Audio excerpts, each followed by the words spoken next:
Bienvenue dans le Non-Stop Info, voici les titres de l'actualité.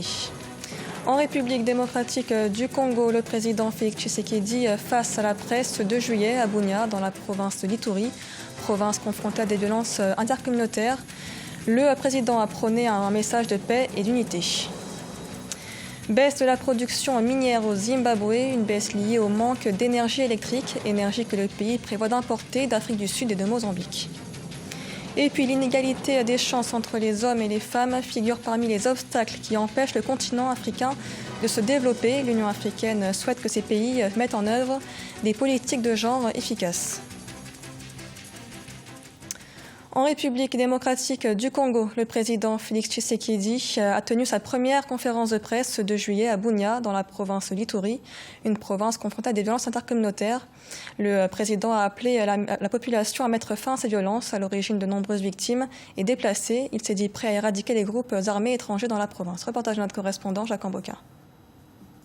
Le chef de l'État congolais, Félix Tshisekedi, s'est exprimé devant la presse ce mardi 2 juillet à Bunia, dans la province d'Ituri. Le président de la République a réitéré sa détermination de lutter contre les forces négatives qui souvent utilisent les communautés pour semer la terreur dans la province. Les forces armées congolaises ont lancé les opérations qui ont permis le retour progressif de la paix dans cette province, doivent continuer leur mission.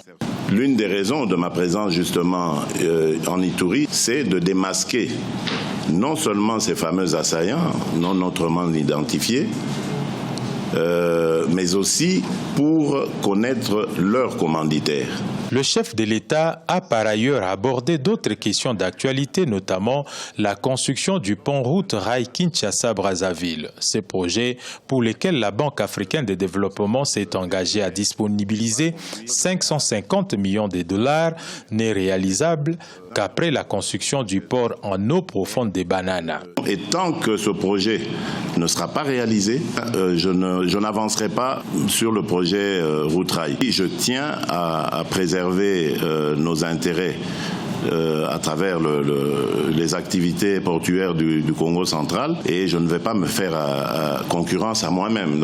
C'était la première conférence de presse du chef de l'État tenue au pays. Félix Tshisekedi a passé 3 jours dans la ville de Bunia, chef-lieu de la province d'Ituri, démembrée de l'ancienne province orientale. Les violences dans cette partie du pays ont fait plusieurs victimes et plus de 400 000 déplacés. L'Union africaine préoccupée par l'enrôlement massif des jeunes dans les conflits armés et les réseaux terroristes en Afrique. Comme solution à ce fléau, des experts préconisent l'implication de la jeunesse africaine dans la prise de décision au niveau sociopolitique. Mahamat Ramadan et Corinne Kamsefem. Depuis quelques années, le continent africain vit face au phénomène de l'extrémisme violent. Selon l'Union africaine, plus de 70% des personnes utilisées pour les attaques terroristes sont les jeunes. Pour aider les États à faire face à ce phénomène, le mécanisme africain d'évaluation par les pairs plaide pour plus d'implication des jeunes dans la prise de décision au niveau local, national et continental. Je crois que si la jeunesse est en train de chercher d'autres alternatives, que ce soit violent ou non violent, c'est parce que c'est à cause de la marginalisation. Et donc on doit les intégrer dans les prises de décision, dans les tables de négociation pour ne pas aller chercher autre chose à faire qui peut être évidemment violente. L'instauration d'un dialogue intergénérationnel au sein des institutions des pays africains pour solutionner les problèmes de la jeunesse africaine a reçu un écho favorable auprès des chefs d'État du continent. Ils estiment que cette initiative permettra de combattre efficacement l'enrôlement des jeunes désœuvrés dans les réseaux terroristes. La problématique de l'implication des jeunes dans le sphère des prises de décision et les mécanismes de prévention du conflit est une préoccupation de premier ordre. De même, la vitalité de notre démocratie et notre gouvernance politique exige une pleine participation de nos jeunes. Pour rappel, les chefs d'État et de gouvernement africains ont réaffirmé à l'issue du 28e sommet de l'Union africaine le besoin urgent pour le continent de tirer pleinement profit du dividende démographique en investissant dans la jeunesse. Le Nigeria annonce qu'il signera l'accord de libre-échange continental. La signature se fera lors du sommet de l'Union africaine à Niamey au Niger du 4 au 8 juillet prochain.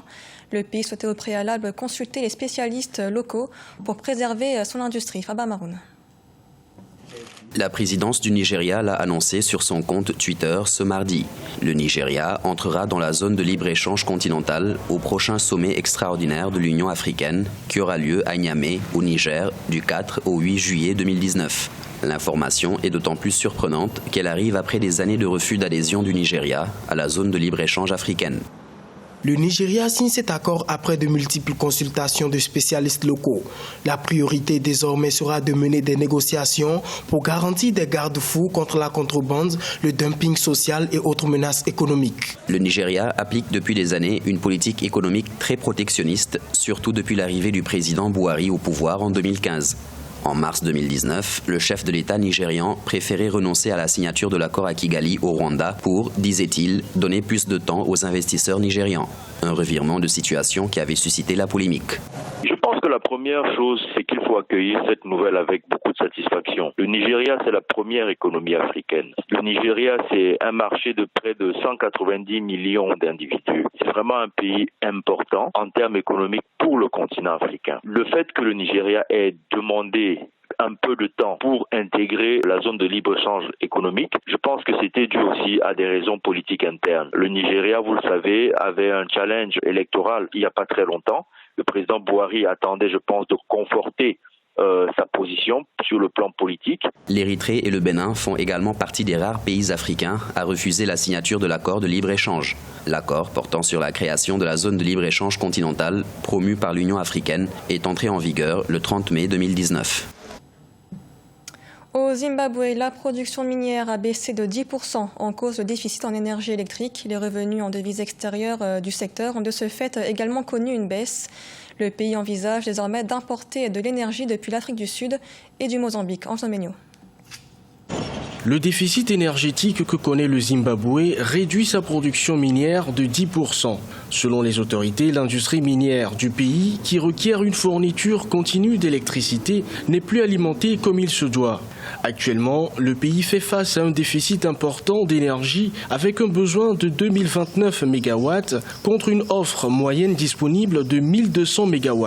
Pour moi, les choses sont relativement simples à ce qui concerne le Zimbabwe. De part, nous connaissons tous que ce pays connaît quand même un train de difficultés économiques assez important. Quand vous regardez le budget de l'État zimbabwéen, il est quand même suffisamment faible pour être capable de supporter les coûts nécessaires à un meilleur approvisionnement en énergie électrique. L'une des conséquences directes du déficit énergétique est la baisse des recettes en devises extérieures réalisées par le secteur. Pour faire face à cette situation, la compagnie électrique du pays envisage d'importer de l'énergie depuis l'Afrique du Sud et le Mozambique. Il est bon, à mon avis, que le Zimbabwe opte pour des solutions moins chères et plus simples que l'énergie hydroélectrique. Le Zimbabwe a des capacités, des possibilités de développer l'énergie solaire. La compagnie minière Zimplats Holdings projette de construire une centrale solaire de 160 MW au Zimbabwe. Le secteur minier représente les 2/3 des recettes à l'exportation du pays, soit 4,8 milliards de dollars de revenus en 2018. L'inégalité des chances entre les genres freine le développement du continent selon l'Union africaine. Seule une fille sur 5 serait scolarisée. Un phénomène particulièrement accru en milieu rural. Pour y faire face, l'Union africaine plaide pour la mise en œuvre effective de politiques des genres dans le pays, du continent. Ange Ménio. La politique de l'égalité des sexes et de l'égalité des chances tarde à prendre des racines sur le continent africain. Selon la Commission de l'Union africaine, une fille sur 5 a droit à l'éducation et seulement 33% d'entre elles occupent les milieux scientifiques. Le secteur agricole est également touché par cette situation d'inégalité. Un manque qui pousse l'Union africaine à tirer la sonnette d'alarme. Tous nos pays ont des politiques du genre, mais c'est la mise en œuvre qui pose problème. Les chefs d'État, les ministres sont tout à fait d'accord, mais comment ça se fait au niveau rural?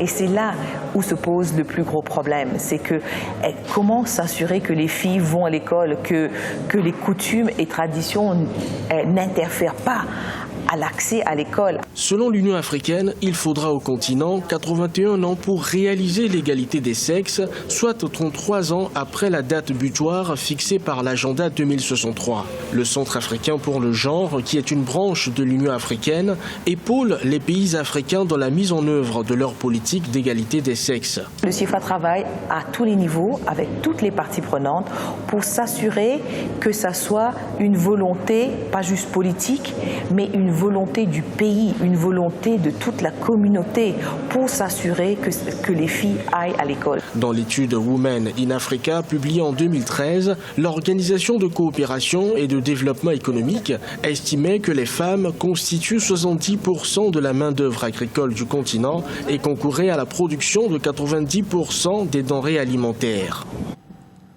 Ce journal a été réalisé par l'ensemble de la rédaction. Merci de l'avoir suivi. L'actualité continue sur Africa 24.